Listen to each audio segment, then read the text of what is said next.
The following podcast is brought to you by Iconic Nation Media. Welcome to Season 5 of Level Up Podcast. I'm your host, Kimberly Levy. I'm here to guide you on a journey of personal growth and fulfillment. Join me as we delve into the challenges of both business and personal life, aiming to discover our true selves and connect more deeply with the world around us. On this podcast, we'll explore the topics that inspire and empower us to become the best version of ourselves. From book reviews to interviews with iconic individuals, we'll have insightful conversations that resonate with your journey. And a big thank you to our sponsors, the Boys and Girls Club of America, Greater Conejo Valley, and Levy's Deli for supporting the show and helping us bring these valuable discussions to you.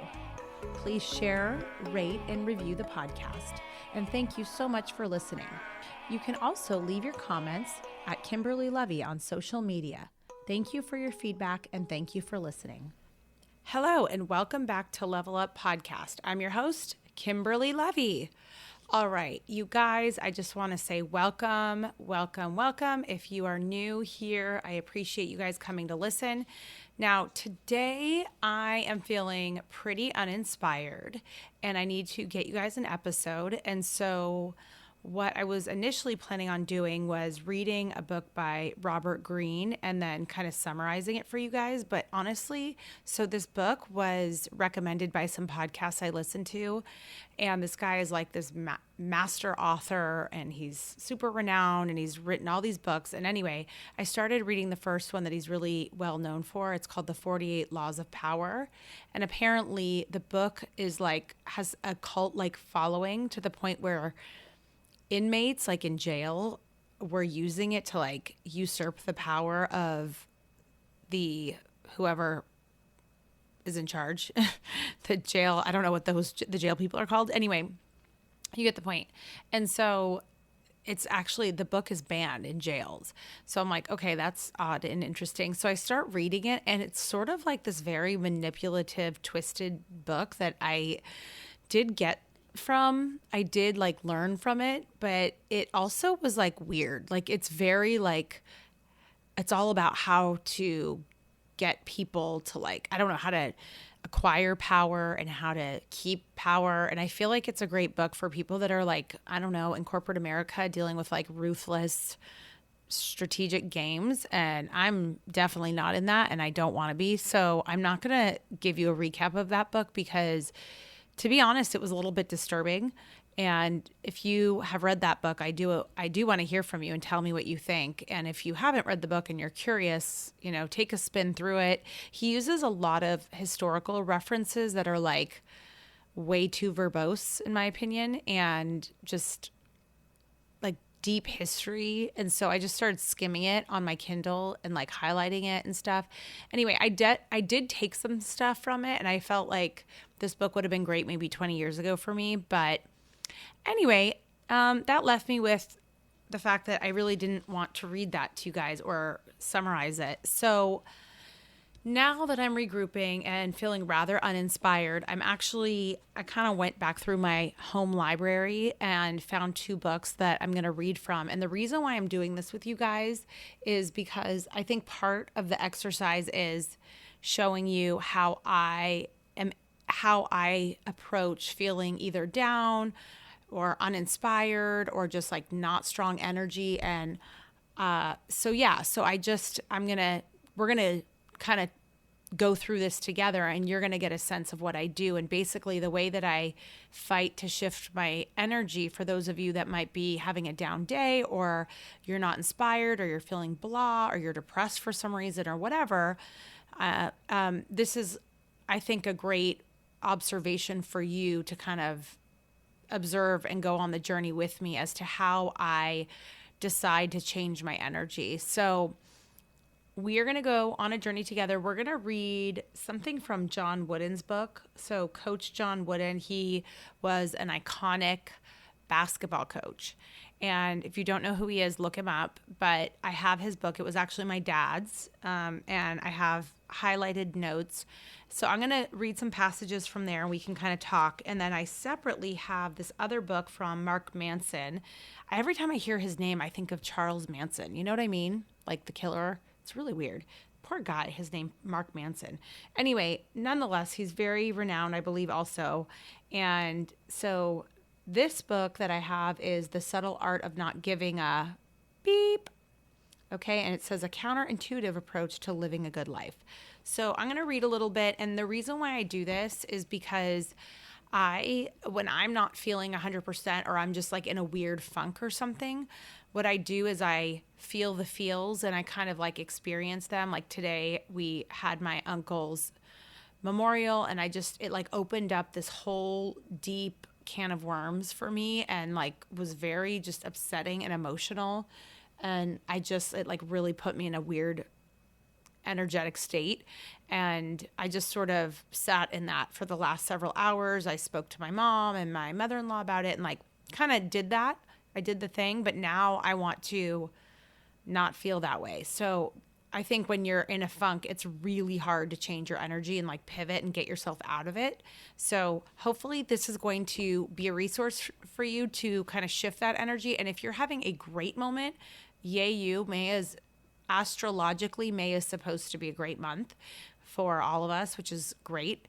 And so I'm going to go ahead and just start reading a little bit from John Wooden, and it's A Lifetime of Observations and Reflections on and Off the Court. Okay.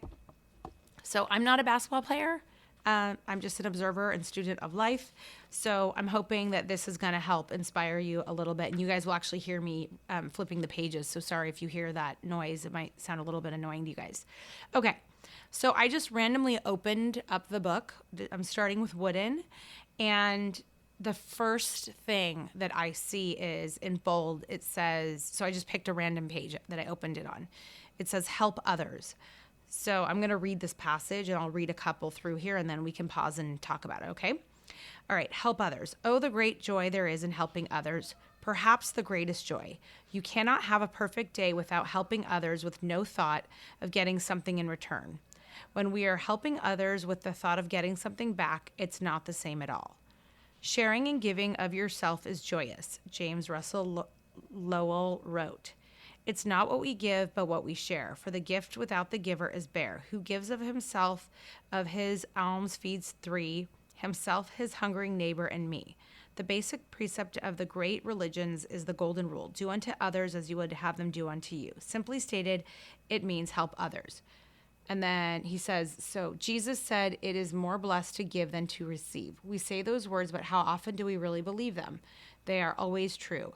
You can never acquire happiness without giving of yourself to someone else without the expectation of getting something back. When it comes to giving, I remind myself what Ralph Waldo Emerson said. Rings and jewels are not gifts, but apologies for gifts. The only true gift is a portion of thyself. Okay. I think that's all pretty straightforward, but I'll just pause and say, I will say, again, I hope this doesn't sound too cheesy, but when you're feeling down, if you can get outside of yourself and extend something, even something small to others, it does actually make you feel better. So that can be something very small, like pay for somebody's Starbucks behind you in line, or drop off soup to somebody that, had a surgery, or write a nice text. I know the other day it was one of my friend's birthdays and, I really paused, and instead of just writing happy birthday, I really sort of internalized her birthday and really was thinking about her for several minutes. And I just wrote her this really thoughtful text message about, the journey I know that she's been on in her life and how much I respect her hustle and her hard work, as well as just giving her a lot of props for being an amazing mom and overcoming a lot of adversity and things like that. And I just was gave her a genuine shout out, hey, I see you, girl. I think you're amazing. And also I'm so happy that you're happy finally. And I just really was feeling that joy for her. And I told her that. And I'm sharing that with you guys because I think another really important thing, especially if you're a woman, I don't think women are really great at this, but even men, if you see somebody is doing something amazing or they look amazing, and you just sort of assume that they know, I can tell you with a 99% level of confidence that probably nobody acknowledged their greatness that day. And so I think that's something that if you see greatness in others, you should definitely call it out. You should definitely let them know, like, hey, I love your confidence. Like, you are crushing it. Or you always come so stylish and it inspires me to be more stylish. Or whatever it is, like, make it obviously really genuine. But I just think putting that level of genuine positivity out, you will be very surprised the reaction you get, because when you look at someone dead in the eye and you say those things, they get caught off guard in like the best way possible. And they really appreciate it. And I want to see more of that positivity. So, yeah. Okay. So that was a good one. So help others. I like it. All right. Let's move on to the next one. Make each day your masterpiece. When I was teaching basketball, I urged my players to try their hardest to improve on that very day to make that practice a masterpiece. A masterpiece. Too often we get distracted by what is outside our control. You can't do anything about yesterday. The door to the past has been shut and the key thrown away. You can do nothing about tomorrow. It is yet to come. However, tomorrow is in large part determined by what you do today. So make today a masterpiece. You have control over that. This rule is even more important in life than basketball. You have to apply yourself each day to become a little better. By applying yourself to the task of becoming a little better each day and every day over a period of time, you will become a lot better. Only then will you be able to approach being the best you can be. It begins by trying to make each day count and knowing you can never make up for a lost day. If a player appeared to be taking it easy in practice, I told him, don't think you can make up for it by working twice as hard tomorrow. If you have it within your power to work twice as hard, why aren't you doing it now? If you sincerely try to do your best to make each day a masterpiece, angels can do no better. I like it. I like this idea of like bite-size trying to do something because it feels less overwhelming. I know for myself, I have pretty high expectations, and sometimes those high expectations can overwhelm me because I'm constantly thinking about where I should be or how much further along I want to be in something.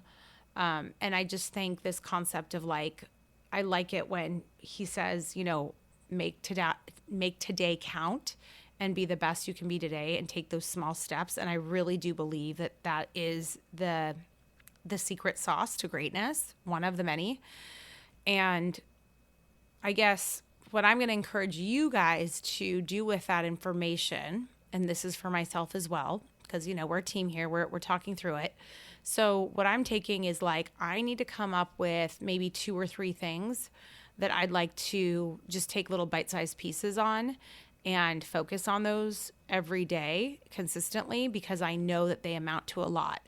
And I know I talk about my tennis as an example all the time, and I think this is a perfect example for this again right now, which is before I wasn't able to devote time to tennis because I was busy working, and now I have a lot more flexibility, and I now see that I was not improving in tennis very quickly because I was only dedicating like an hour a week, and now I'm able to go out 3 to 4 days a week, and I'm getting so much better, so much faster. And it's like, an hour and a half each day is not that long. And I make it a priority, and I can see like I'm doing much better. I really am. I'm nowhere near as good as the girls I play with, which is very motivating, very humbling.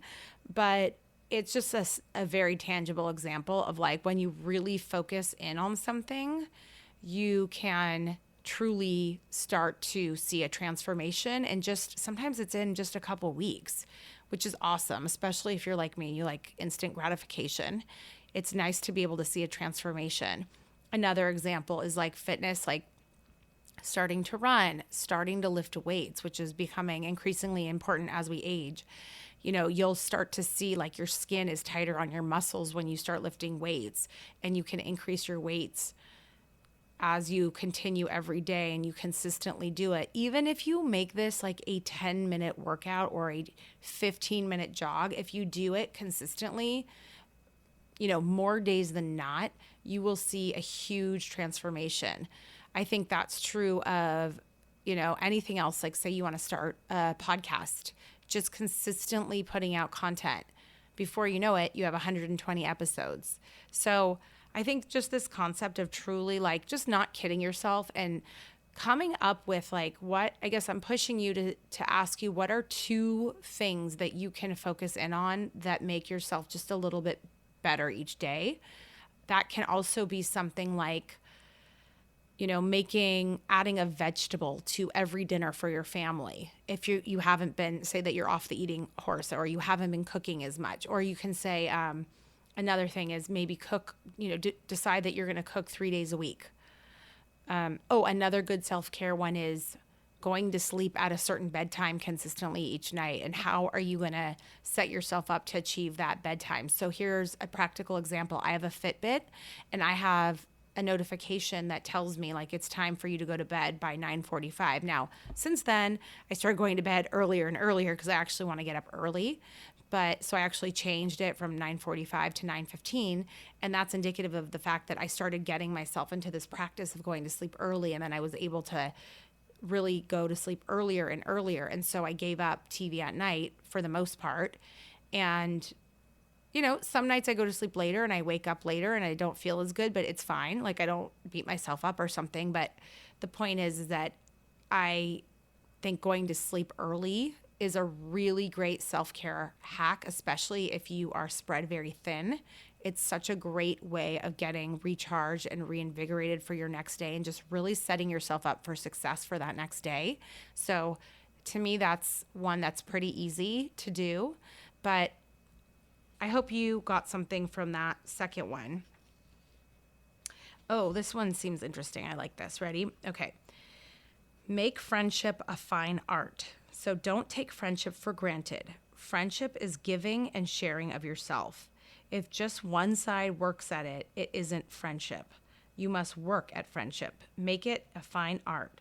Go more than halfway. It is two-sided, just like marriage. Somebody is not a good friend because he or she does good things for you all the time.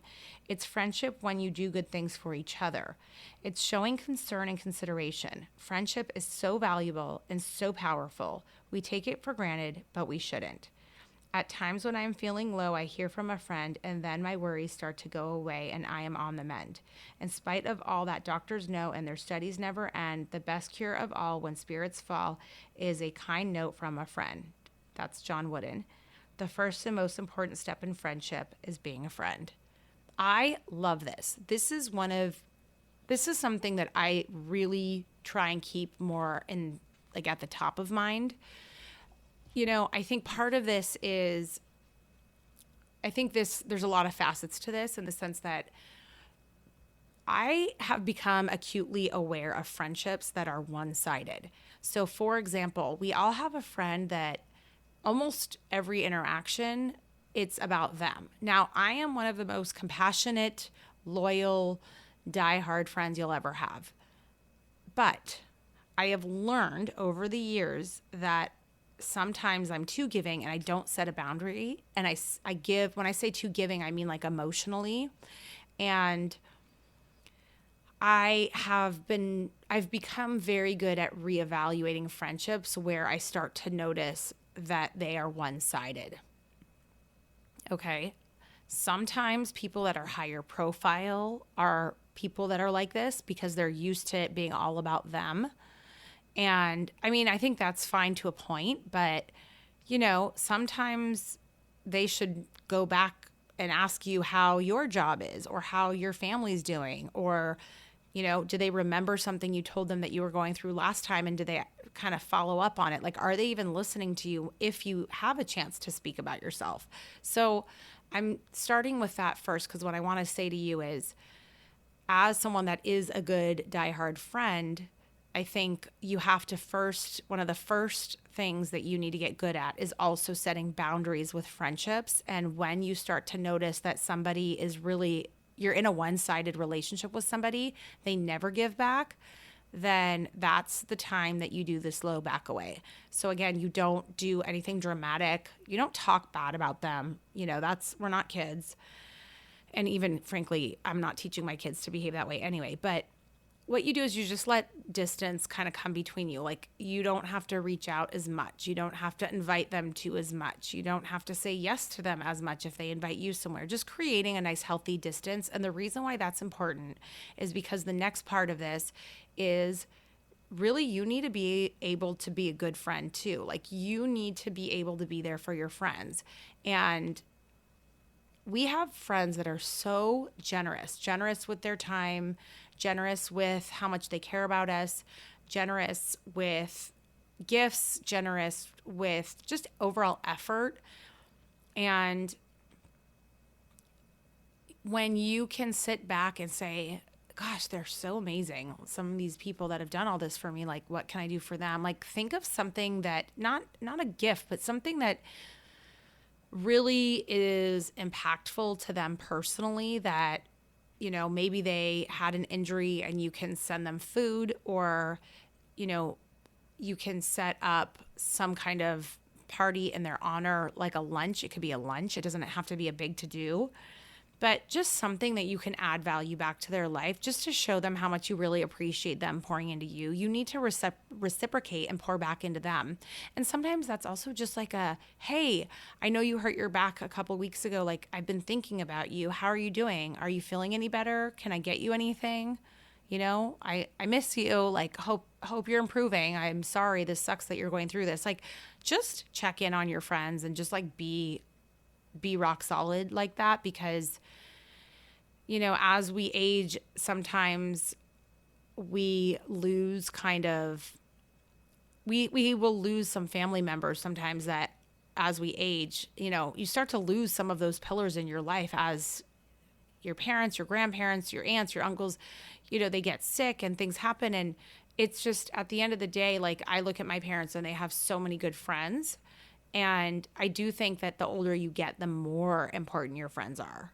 I really do believe that. If you really look around, you see the impact that, like, I think of my dad, his whole family died. He's in his late 70s. So his friends are important, and same with my mom. So, I'll just leave you with, be a good friend. Don't always be a taker. And if you see that if you find yourself in a one-sided friendship, don't be afraid to create distance, because at the end of the day, if you're a really good friend, you want to make sure you're spending your time and energy with the right people that will reciprocate back and really genuinely care about you back. Okay. Now I'm flipping over to the subtle art of not giving up. Beep. All right. I'm going to read this last, maybe one or two. Okay. Number 1, it's on pleasure. Pleasure is great, but it's a horrible value to prioritize your life around. Ask any drug addict how his pursuit of pleasure turned out. Ask an adulterer who shattered her family and lost her children whether pleasure ultimately made her happy. Ask a man who almost ate himself to death how pleasure helped him solve his problems. By the way, I'm glad that they just used that reference, because I was just sitting there like really sad about my uncle, and then I opened a bag of chips and I sat down next to my mom and mother-in-law, and I was like, that's it, I'm eating my feelings. So anyway, yes, and I don't feel great about that. Pleasure is a false god. Research shows that people who focus their energy on superficial pleasures end up more anxious, more emotionally unstable, and more depressed. Pleasure is the most superficial form of life satisfaction, and therefore the easiest to obtain and the easiest to lose. And yet, pleasure is what's marketed to us 24/7. It's what we fixate on. It's what we use to numb and distract ourselves. But pleasure, while necessary in life in certain doses, isn't by itself sufficient. Pleasure is not the cause of happiness. Rather, it is the effect. If you get the other stuff right, the other values and metrics, then pleasure will naturally occur as a byproduct. That's interesting. So what comes to mind for me on this is I get a lot of pleasure from working. And I don't necessarily mean work in the traditional sense. It can be, for example, spending an hour cleaning up my daughter's, like organizing her room, like I did the other day with my cleaning lady. We sat there together, on the floor cleaning and organizing everything that needed to be cleaned and organized. And I got such great pleasure from that, but it was really hard work and it was tedious and it was overwhelming at first. I also feel that effect when I'm working out. Like, the workout, it's so tedious. It's hard.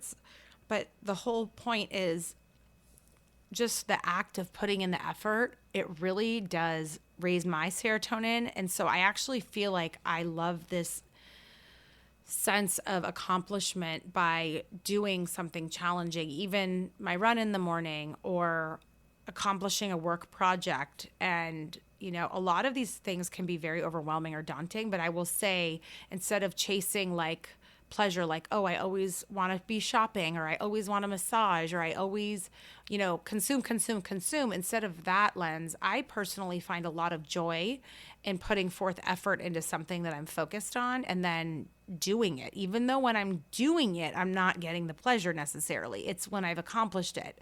So I think that's kind of very interesting in today's day and age. I do see friends of mine that seem to be very stuck in this like consumerism. Like, I don't mean friends. I mean like acquaintance friends. Like, I've observed that there's people out there that they've become just endless consumers. And I've noticed that it's never enough. It's always another trip that's more luxurious than the next. It's always another luxury outfit, a luxury purse. And the game and the ante is constantly, it's always what's the next thing? What's the next thing? The next best thing, right? It's like, it's just this endless consumerism, this endless chase to attain more material goods or status, bragging rights. I'm not sure. And I hope this doesn't sound like disrespectful to people that are being successful, because I want my friends and I want everyone to be successful. But I've noticed there are certain people around me, not super close to me by design, that they just are always chasing pleasure. They're always chasing pleasure. And it just does not seem fulfilling to me. I personally have been working even with my kids on this, where I'm making them earn items that they want, even if they're $10 on Amazon. So, for example, Charlotte really wanted these fingerless gloves, and they were probably, I think they were $9.99 on Amazon. And instead of me being like, okay, and just like buying them, I'm like, all right, how are you going to add value? How are you going to bring value to the table? You can earn anything you possibly want. There's no scarcity. How are you going to add value to our home and to our family to earn that? And she came up with ways. We all did, and Carter, same thing. And the kids, they've been taking out the trash. They've been cleaning the floor. They've been putting away their clothes. They even did some laundry today, which they don't normally do these things because we have help in our house to do a lot of these things. So to me, just giving them the experience of really getting in that mindset of like, oh, I really have to work towards this item that I want, and come up with creative ways that they can assist me. Like, they help with the baby, and they've really risen to the occasion. I have to give Carter and Charlotte a lot of credit for it. And let me tell you, as soon as they got to their 5 points, they were so excited to receive the items that they had earned. And I guarantee they're never going to forget those items somewhere, because why? They really value them. You can see, like, they're super jazzed about the items that they got, because I didn't just go and order them and then they showed up and then, that was that. And then they kind of like get over it. So I'm really trying to instill this concept of like not just being a pleasure seeker constantly 24/7 and a consumer, because it's just not the way life works. Like, it just isn't, and it's not healthy. Okay. Oh, that kind of goes to item number 2 I just saw, material success. And this is the last thing I'm going to read, the last passage, and then we're going to wrap. But okay. By the way, another idea for being better is drink more water. So sleep and drink more water. So I'm always walking around with my hydro flask. I put my ice in there, and it is how many ounces? Let me see. This one is 40 ounces. And I chose this because the Yetis were like double the price.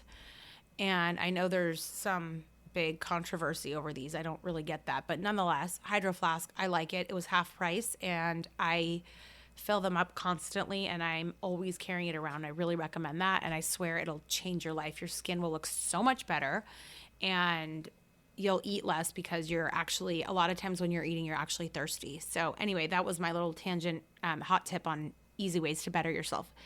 You're welcome. Okay, material success. Ready? This is our last section.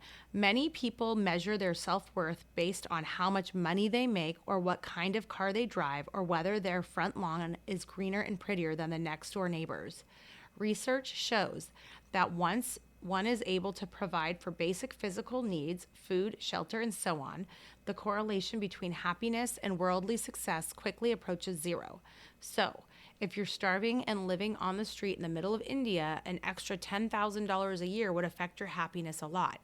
But if you're sitting pretty in the middle class in a developed country, an extra $10,000 per year won't affect anything much, meaning that you're killing yourself working overtime and weekends for basically nothing. The other issue with overvaluing material success is the danger of prioritizing it over other values, such as honesty, nonviolence, and compassion. When people measure themselves not by their behavior, but by the status symbols they're able to collect, then not only are they shallow, but they're probably assholes as well. Okay. All right. Great. I could write a book on this section alone based on, I wish I could tell you guys the super details, but since we're in a public forum and this is evergreen and out there forever, I can't. But I will just say I agree. How's that? I will say once you hit a certain level of wealth and success in your own right, especially, I think you should become acutely aware of how you're spending your time to chase a dollar. So said differently, at what point is enough money enough money? All right. So I will just leave it at that. I will say that, trying to think of what I can say that is without saying too much. So yeah, I think, look, it doesn't matter how much money you make. There's always going to be somebody with the next bigger, better, this, that, and the other. And I will say, especially if you rise in leadership and you're in a position of authority, I would encourage you I'm strongly encouraging you to look around you at the team that supports you and make sure you are giving back to them as much as you can, financially, in terms of leadership, and in terms of opportunities, especially people that work really hard for you. I have personally witnessed a ton of greedy leaders, and it really disgusted me and shocked me. And I do not stand for that. And I like that is kind of stated so eloquently, where they said that, chasing the dollar, at some point it actually will be at the expense of your other values. I think that is so true. I feel very proud of myself that I never compromised my values. I always made sure to take care of my team. I will continue to always do that to the best of my ability. And I just will say that sometimes your head is down and you're so focused on the rat race and achieving what's the next biggest thing, what's the next jump in pay, what's the next big title. And it's like, I just think that it becomes like a margin of negative returns, of diminishing returns, which is an economics concept, which is basically at some point it ends up being more of a detriment. So like, okay, maybe you quit your job so that you can spend more time at home, or take another job that is, say, part-time to pay your bills, and that frees up your time to be with your family. And maybe that's good enough. Okay, so then if you make that choice, maybe that means, okay, less shopping trips, or you're not going to go on a big trip that you would have liked to go on.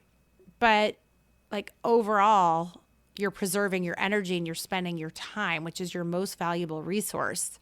And you're doing it in a way that is really pouring back into your family and creating a lot more balance for you, as opposed to like being with maybe, a very demanding work environment. So I just think that everyone's situation is different. So I don't want to get into specifics because I think everyone can kind of come up with this concept on their own of how to apply it. But I just want to validate what they just wrote in this book and say that it is absolutely true. It's not always that more money is better. Sometimes more money comes at massive expenses. It can be that you're being controlled by somebody and they own you. And that's not a good feeling, at least not for me. It's not, especially being a mom of 3 and a wife. I want my freedom. So sometimes you just got to let different financial opportunities go because it's just not worth your time. And I think that's a super powerful place to be if you're able to recognize that and apply it to your life and pick and choose when and how you want to work and when and how you want to chase a dollar.